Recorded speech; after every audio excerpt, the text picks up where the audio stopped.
Good evening. On this fourth evening of our Honolulu closed class, we will take up the subject of healing.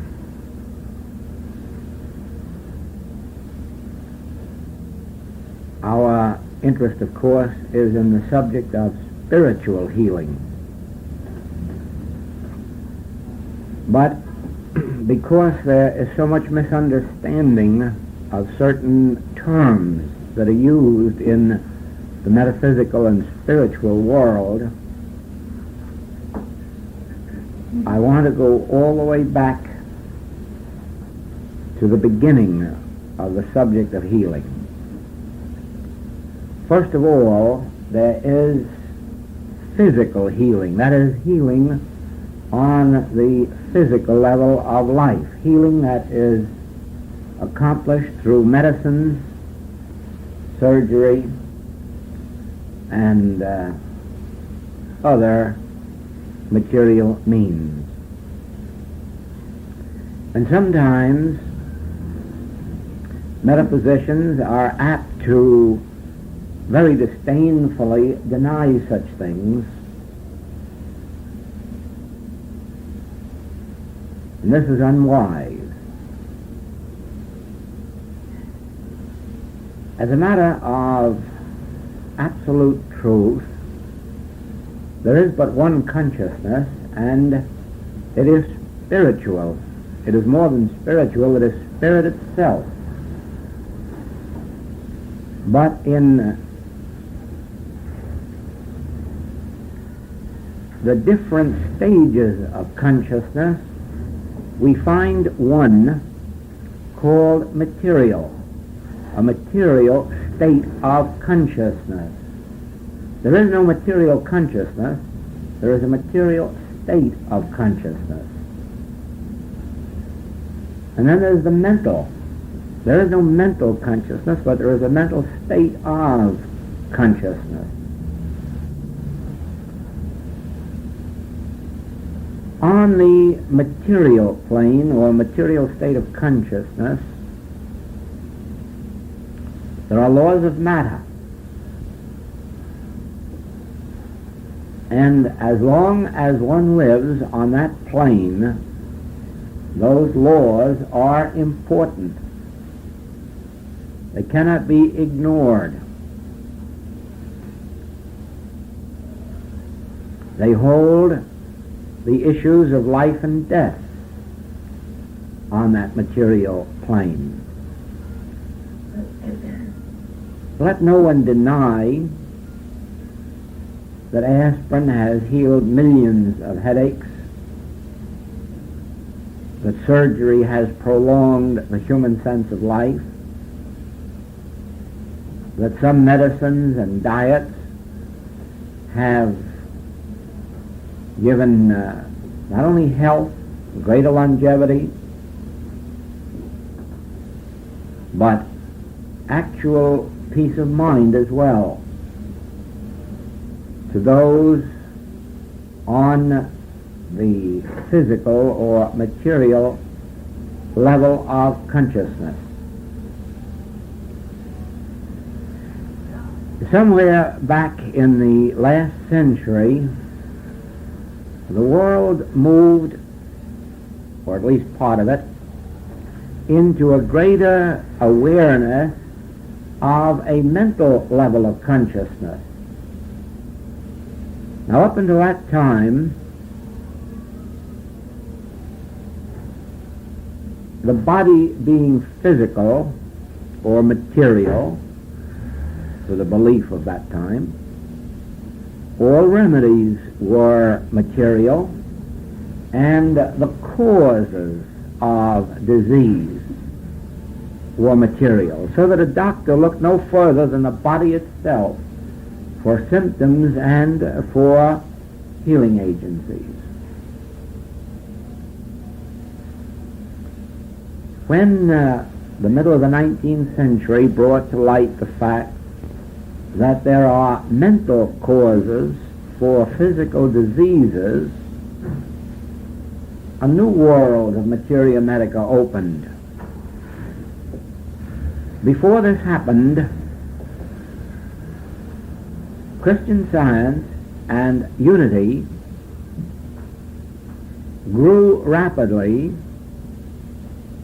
and were known for their great healing works. At first, materia medica fought the practice of Christian Science and did everything within its power, using the full influence of the American Medical Association, to prevent the practice of metaphysical healing, then called mental healing.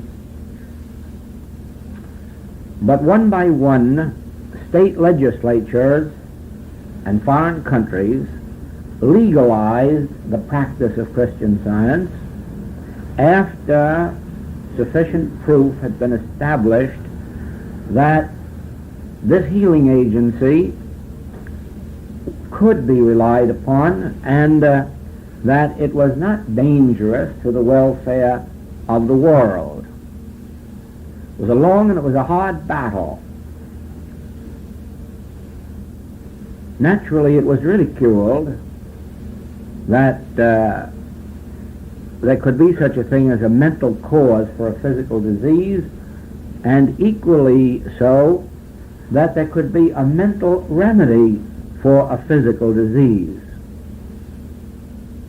When the battle was fought in the Massachusetts legislature, one doctor went so far as to say that if it could be proven that one case of leprosy had been healed by this means, that he would withdraw all objection to metaphysical healing in the state of Massachusetts.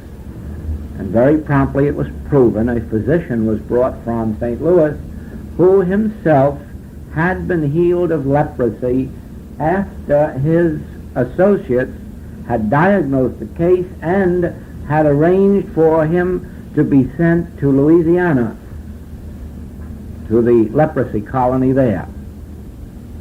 And he had not only his own evidence, but those of 3 doctors in St. Louis with the diagnosis before and after. That's how it was legalized in that state. There are interesting stories about the struggle in those days, but it was all centered around one thing: the complete conviction on the part of materia medica that there was no mental cause for a physical disease and that there was no mental remedy for a physical disease. Well, of course, as time went on, all of that was disproved, and the practice of Christian Science was legalized, and then quickly followed unity. Unity began its ministry in 1892. Christian Science began in 1866, and officially probably 1875 on a recognized scale, and then unity in 1892. And it, of course, came under the protection of the law as was now in effect. Soon after that, the New Thought movement started, and it also had as its foundation mental healing, the mental healing of physical disease. In the years that have passed, Christian Science flourished to the point where there were 11,000 authorized practitioners listed in its journal, and probably 40 to 50,000 not registered as official full-time practitioners, but 11,000 who gave their full-time and derived their full income from the practice. I don't suppose the number in unity is known. I don't know that it's ever been made known, but unity also flourished throughout the world, and differing somewhat from Christian Science in its mode of practice, they maintain a healing body in Kansas City consisting, I believe, of 100 practitioners called Silent Unity. And people in any part of the world are at liberty to write there, telegraph there, or telephone there for help. And one or more practitioners is assigned to them to continue the treatment until the healing takes place or until the patient asks that no further work be conducted. Now, as time went on, Materia Medica could not ignore these healings, and as was natural, they adopted it. And you now find mental healing of physical disease in Materia Medica under the name of psychosomatic medicine, and to some extent in psychology and to some extent in psychiatry. It is now recognized that the mind can produce disease on the body. Ultimately, it will be discovered that there is no other way for disease to enter the body except through the mind. That is the next step for Materia Medica to acknowledge, that the body in and of itself has no intelligence. The body in and of itself couldn't tell whether you are sitting in a bathtub or standing out in the rain getting wet. In the bathtub you won't catch cold, but if you're out in the rain you might. It's the same water, but the belief about it is different. Or you might be sitting in a draft and catch cold, but if you were out on the street you wouldn't. It's the same air, it's the same body. The day is coming rapidly when Materia Medica itself realizes the ridiculousness of the body in and of itself catching a disease, or a body being ill without the active cooperation of the mind. And it is for that reason that I have no doubt that it is only a question of time, and not a very long time, when all disease will be ruled off the earth. There will be no more left on the earth. And Materia Medica will get the greatest part of the credit for that, because it will come through Materia Medica. Materia Medica is the second god of the world. Money is its first, and Materia Medica is its second, especially in and through the control of the American Medical Association, that seems to have even legislatures and almost Congress within its grasp. Now, as Materia Medica adopts more and more of the metaphysical approach to healing, there will of course be less and less of disease on earth until in the end it will be ruled off. Now, I have led up to this point, that the body in and of itself cannot have or cannot contract a disease. It is utterly fantastic to believe that the body has enough intelligence to know, or has any intelligence whatsoever. Remove mind from the body, remove consciousness, and of course you have no ability to be well or to be sick.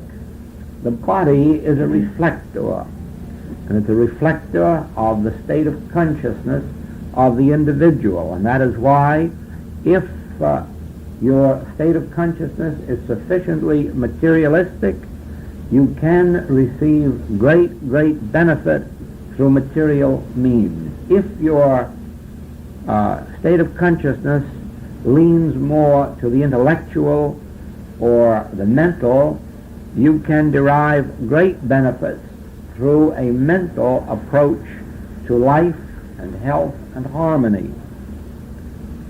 If, on the other hand, your consciousness rises to the spiritual, you will find that both the physical and the mental are subject to your spiritual consciousness. Now, on the mental level, you will find that your body is subject to your mental consciousness. In other words, on that level, we are told that things are thoughts. No, thoughts are things, excuse me.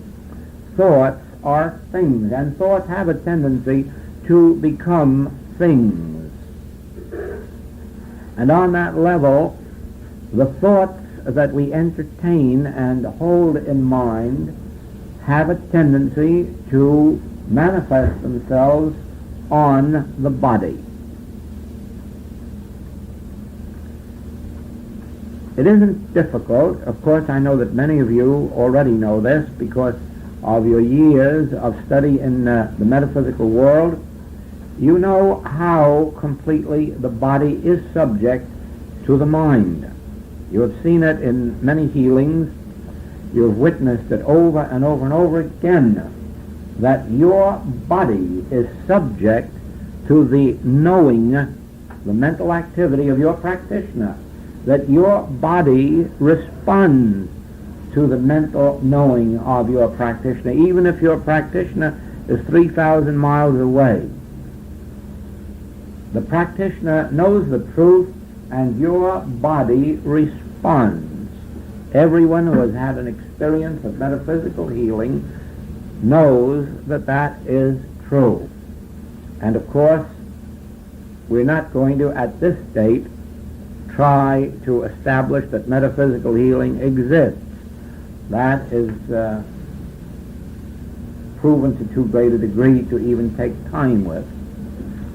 But it is important to know how the healing takes place, and it is because the body, even on the physical level, is subject to the mind, and the mind can control the body.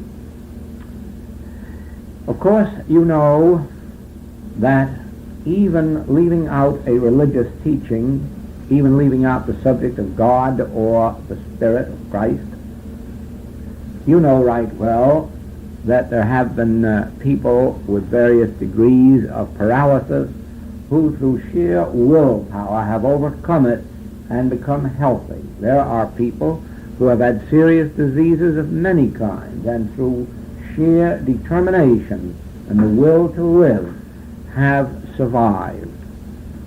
That in itself would be enough to show the power of the mind over the body.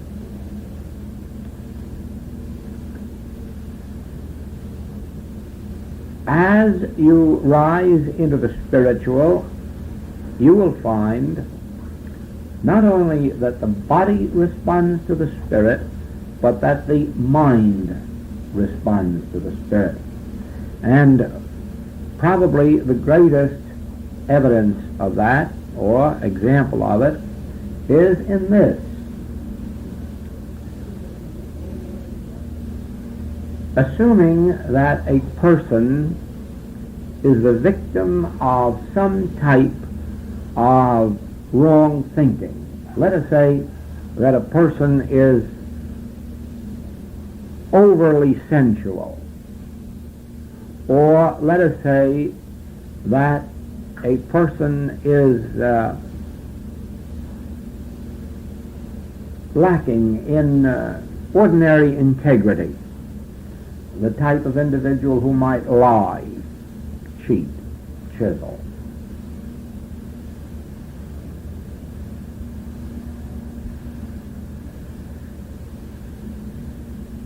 The moment the spirit touches the consciousness of that individual, that type of thinking completely disappears out of them, and we have what is called reformation.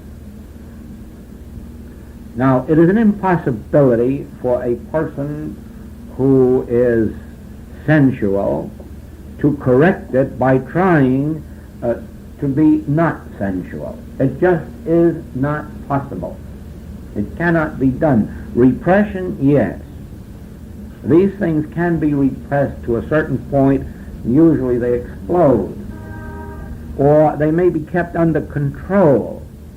But a person who is sensual will not lose that sensuality merely through trying to exchange one type of thought for another. They may be able to deflect it for a while, not overcome it. The overcoming of it is when the Spirit itself touches that individual's thought and dissolves or removes that state of mind we will call sensuality.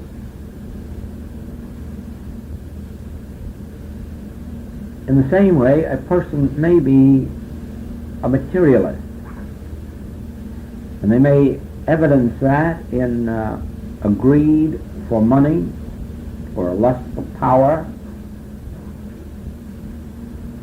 acquisition, miserliness.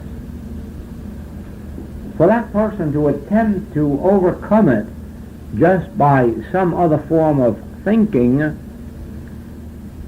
hasn't worked and won't work. Again, there might be some improvement in it, and there may be a repression of it or a deflection of it. The healing will only come when spirit, when a state of consciousness that we in this work call Christ consciousness touches that individual.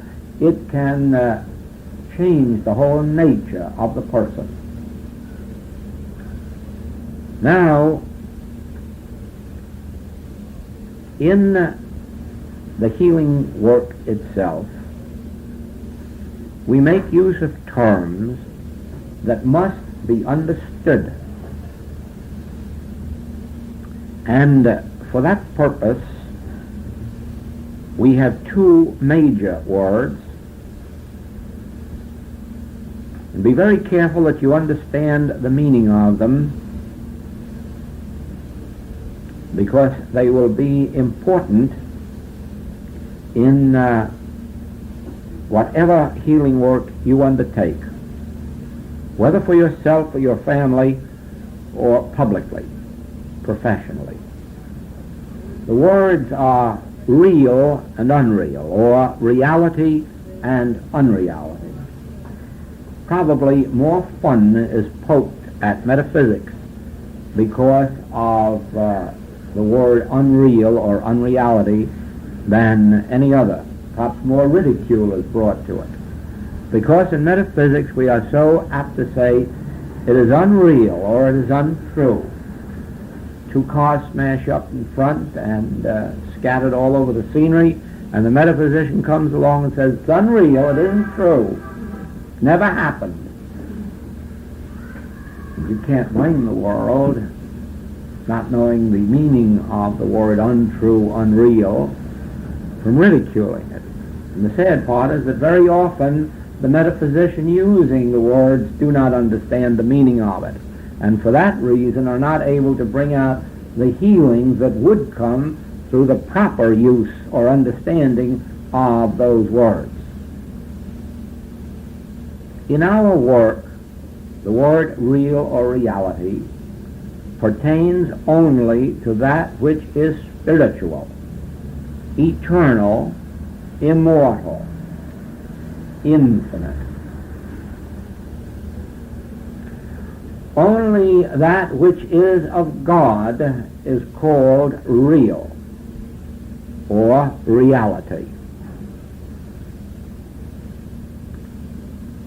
And now be sure of this: you cannot see, hear, taste, touch, or smell reality. And there your metaphysician makes his mistake, as a rule, when he sees a healthy person, or what we call a good person, or moral person, or a normal, healthy, harmonious situation. He's apt to think of that as real. And when he sees the sick or the sinning to call that unreal. And actually, that never has been the true meaning of these words. Reality pertains only to that which is spiritual, is of spirit, soul, God, and therefore must be spiritually discerned, spiritually understood. It requires the faculty of soul to behold reality. We'll come back to that. The unreal or unreality is anything, whether to our sense harmonious or inharmonious, that is not permanent, that is not God-governed, God-maintained, and God-sustained. Now, a healthy person may not necessarily be reality, because if they have a state of health that can change tomorrow and become ill health, there's no more reality about the good health than about the bad health.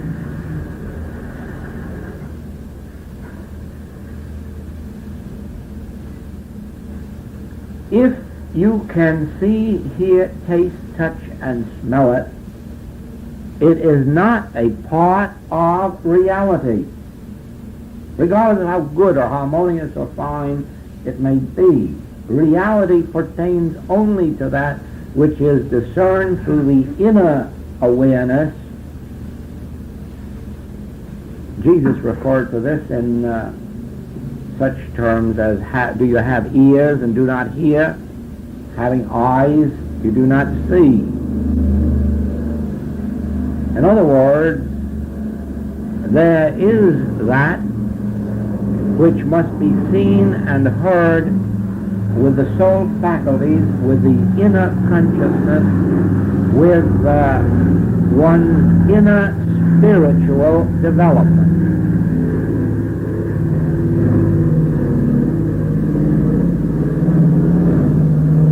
There are those, and always have been some, who come to this earth spiritually illumined and with the ability to perceive some measure of reality. They have been the mystics who have been mystics almost from birth. There are others who attain this consciousness sometime later in life. According to the cases investigated by Dr. Buck, and which are to be found in the book Cosmic Consciousness, those who attain this illumination after birth usually attain it between their 35th and 40th year. Why that should be, I have no knowledge. All I know is that on the cases, even those that we know outside of Dr. Buck's investigation, it usually happens that way somewhere between 35 and 40 years of age. Now, this spiritual discernment, or the ability to understand reality, is not reserved for those who have had mystical illumination. It is possible to take almost anyone who is willing to be a student of spiritual truth, and in some period of time bring them to a measure of that spiritual discernment. Now, there are those who achieve it in one day. There are those who achieve it in a few weeks or a few months, and others who work with it for a year or 2 or 3. Of course, one deciding factor in the length of time is the degree of the desire for that awareness. In other words, it isn't to be gotten for one's spare change and in one's spare time. It doesn't come that way. There must be more devotion to it than there would be to learning a new language or playing another musical instrument. There must be a desire of the heart. Given that, the willingness to study and practice, it is only a matter of a very short time when anyone can achieve some measure of it and show it forth in actual healing work. Now, I know very little of how this was accomplished by Mrs. Fillmore of Unity. I know very little of that, but I do know that the 2 women who are credited with greater success in that work than any others of the modern age were able to accomplish it with people in a week and 2 weeks' time. And that was Mrs. Eddy and Mrs. What's her name? The teacher of teachers, you know, some of you know her. Hopkins, Emma Curtis Hopkins. Mrs. Eddy and Emma Curtis Hopkins were 2 women who had the faculty of opening people that quickly. Some of them in just a few days and many of them in a few weeks. What any other records are, I don't know. I am acquainted with the work of those 2 women. And it was remarkable the way they could open a person and make healers of them in a very, very short time. Of course, the great need is illumination on the part of the teacher, and then, as I say, the student who is willing really to put themselves into it. And the method of it comes about through the understanding of this word reality and, of course, unreality.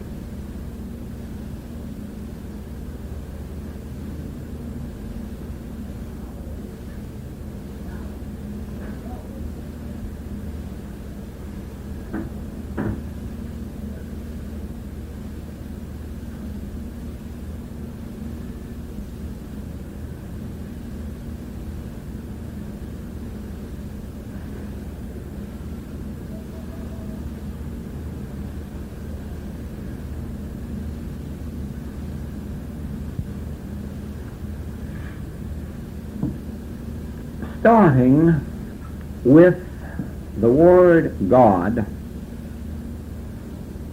and remembering that the word God itself may not mean much to you.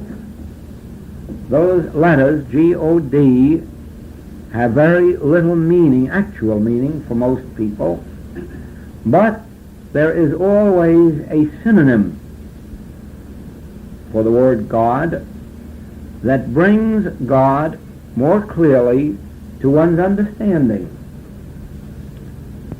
Some of you may grasp God as the divine mind or universal consciousness or universal life or cosmic consciousness. Some of you may understand God better as law or principle.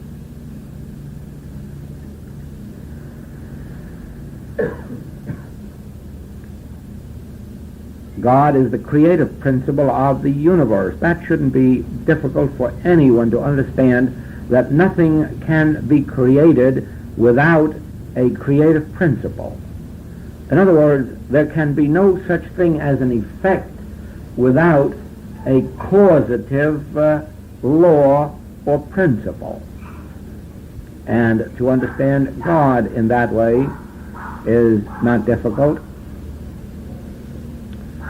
But Scripture gives many synonyms for God. It gives God as truth, as life, as law, as love, as substance, as cause, probably more. And out of those, you can catch one synonym at least that will make God more real to you. Now there we have the use of the word real in its true sense. When you can make God real to you, you have a glimpse of reality. You've glimpsed reality the moment God in some measure becomes real to you.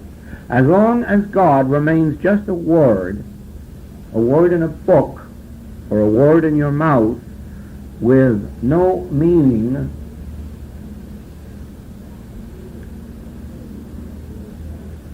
you have no understanding of the subject. It is like our use of the word Stalin or the word communism today. It means so little, and that little probably not correct, that it can be said that we have no real understanding of the man or the subject.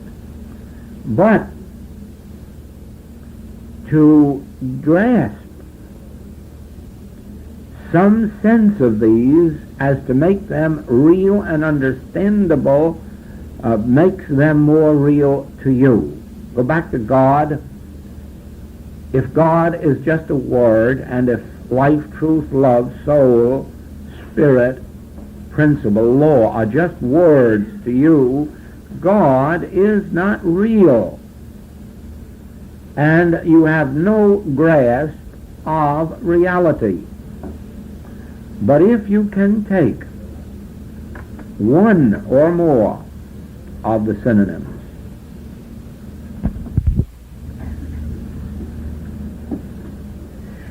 and bring yourself to a point on the subject of God where you can say, oh, I see. Oh, I understand. Oh, now I know. Now God has become real. You have grasped some measure of reality. The moment that happens, you are ready just with that for the healing work. Because if you can grasp the reality of God, you have already grasped the reality of God's creation, which would include man, the body, the universe, and spiritual law. Since God includes all of these, the understanding of the greater would include the lesser.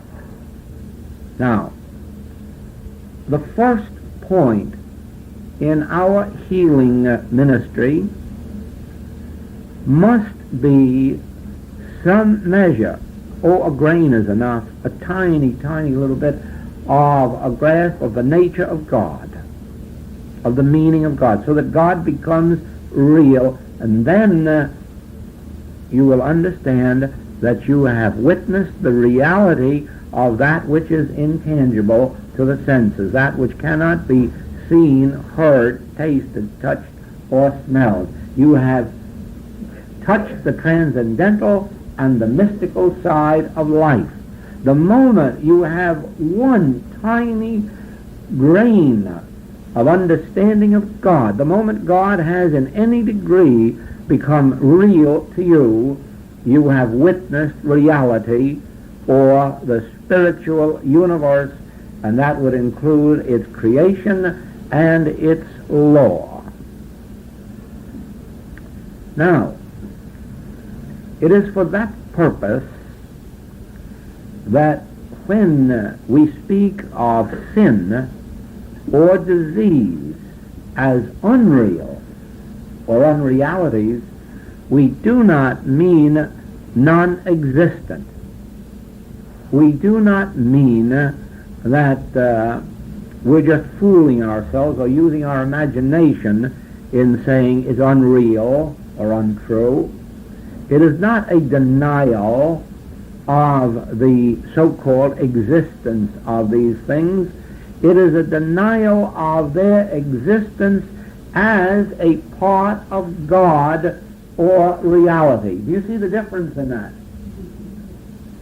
Never use such terms as, oh, it's unreal, or it's untrue, or it never happened, unless you understand that it's unreal and it's untrue and it never happened in the spiritual kingdom, in the realization or consciousness of God. Now then, with that distinction in mind, you can accept this premise of metaphysical and spiritual healing ministries, that all sin, disease, lack, limitation are unreal. They are no part of reality. When you sit back in your meditation and you are contemplating God, and you have even the slightest touch, you find that there isn't a trace there of sin or sinful desire or sinful thought or criticism, judgment, condemnation, fault-finding. There isn't a thing there but love. Love. You're completely enveloped in love. And it's only natural that from then on, as you live your human life, the loving part of you becomes more and more to the front, and that part of you which has been turned mortal, that is, the sinful, the critical, the condemnatory, the judging, the impatient, the impure, that tends to fall away bit by bit, and we hope to witness the day when it becomes so totally unreal that it never enters our consciousness again. The Master was enabled, I speak of the Master, Christ Jesus, was enabled to see this unreality of power, evil power, unreality of sin, as shown forth in his statement, in his answer to Pilate, when Pilate said, I have power to crucify you or set you free. And of course he did have that temporal power, you know, he was the ruler. The Master could answer, thou couldst have no power over me except it come from the Father.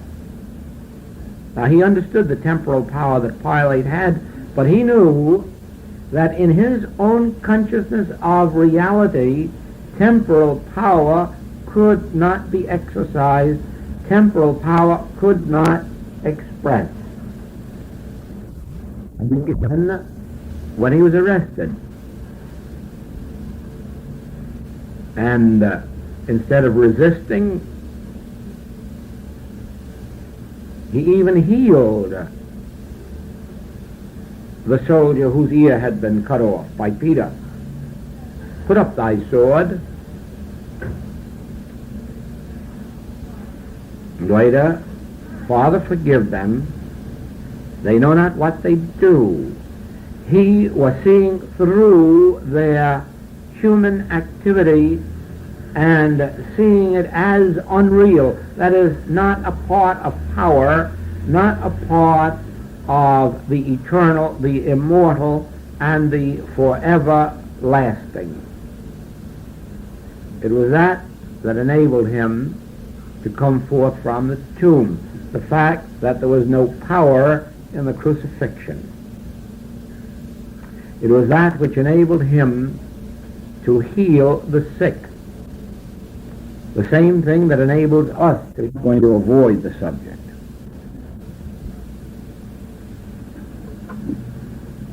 It should surprise everyone that ministers, rabbis, and priests are not doing spiritual healing work, since there can be no question that the vast majority of all ministers, rabbis, and priests are honest, sincere students of God, lovers of God, seekers of God, and in a great measure live their lives close to God, at least as close to God as their understanding permits, and that's great.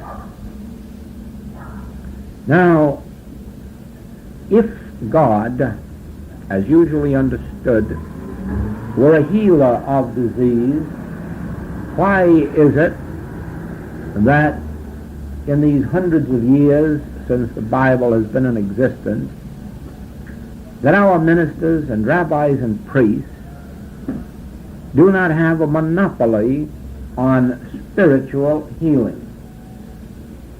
Their lives are lived for God. There's no question about that. I'm speaking now of the 90-odd% of all the ministers and priests and rabbis in the world. Their lives are lived for God. Their lives are dedicated to service, to the service of God and of man. They are earnest, they are honest, they are sincere. They're students of the Bible. Why are they not doing spiritual healing work?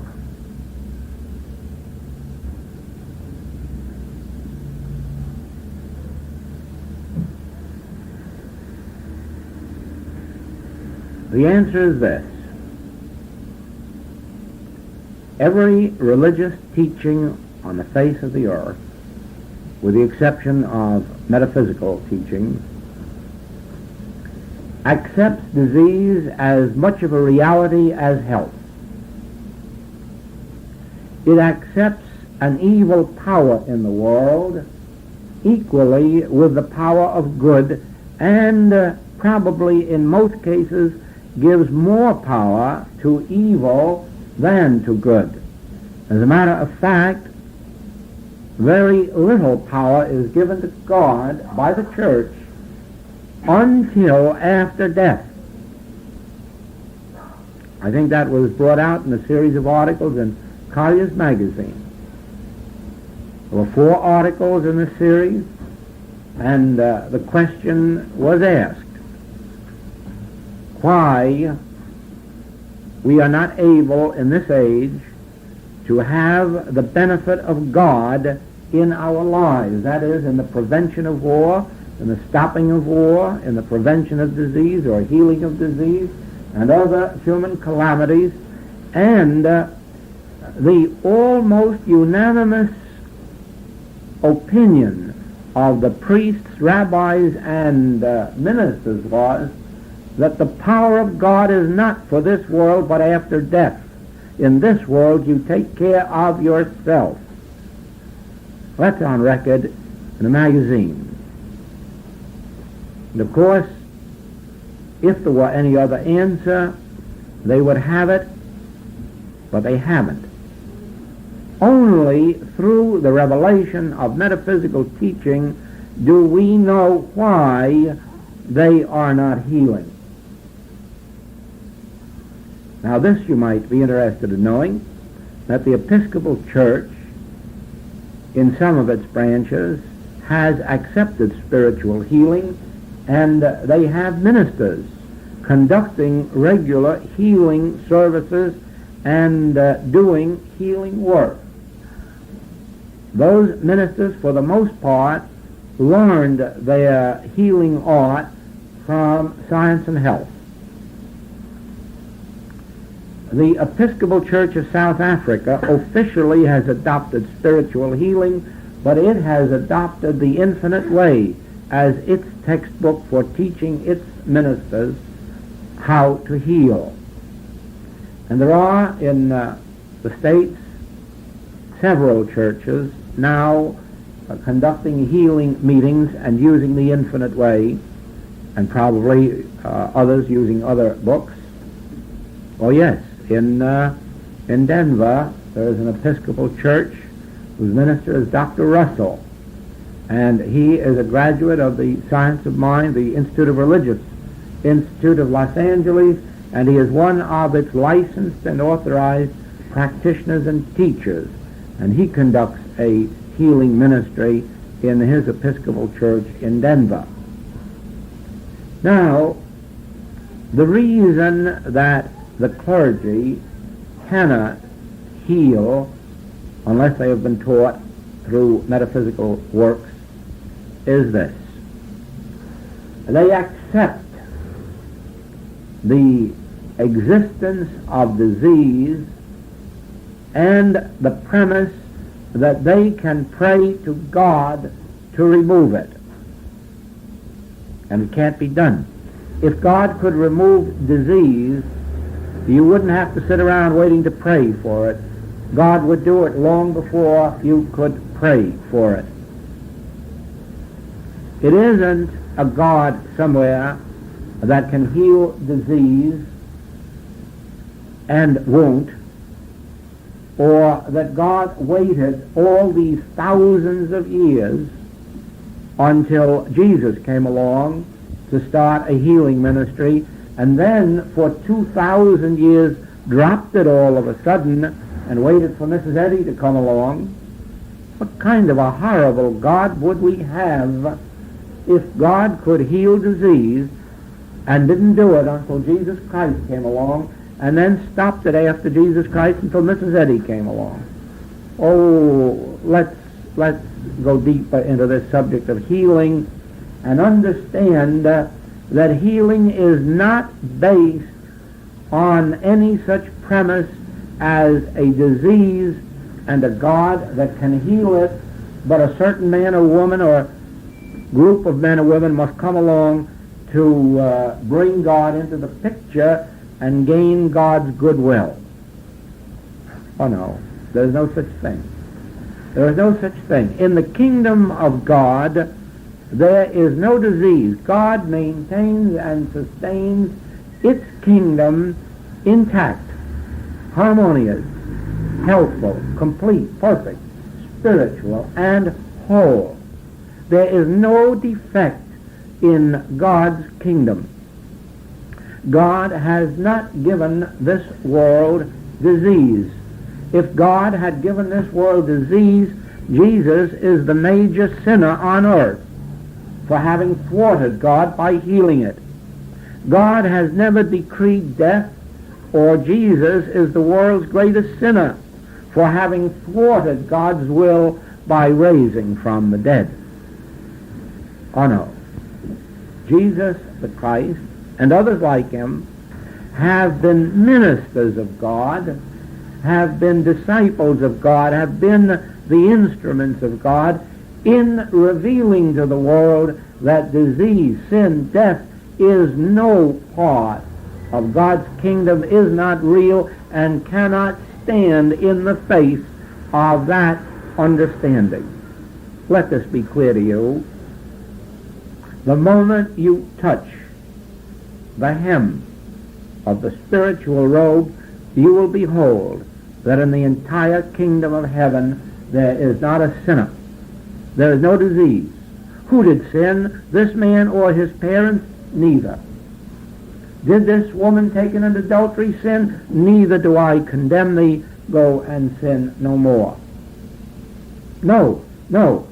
As you touch the hem of the robe, as you catch this first inner light, the first thing you will witness is the fact that in all of God's kingdom there is no sin, no disease, no death, no lack, no limitation, and you will no longer experience it on your human plane, or rather you will experience it less in proportion as this inner light grows greater.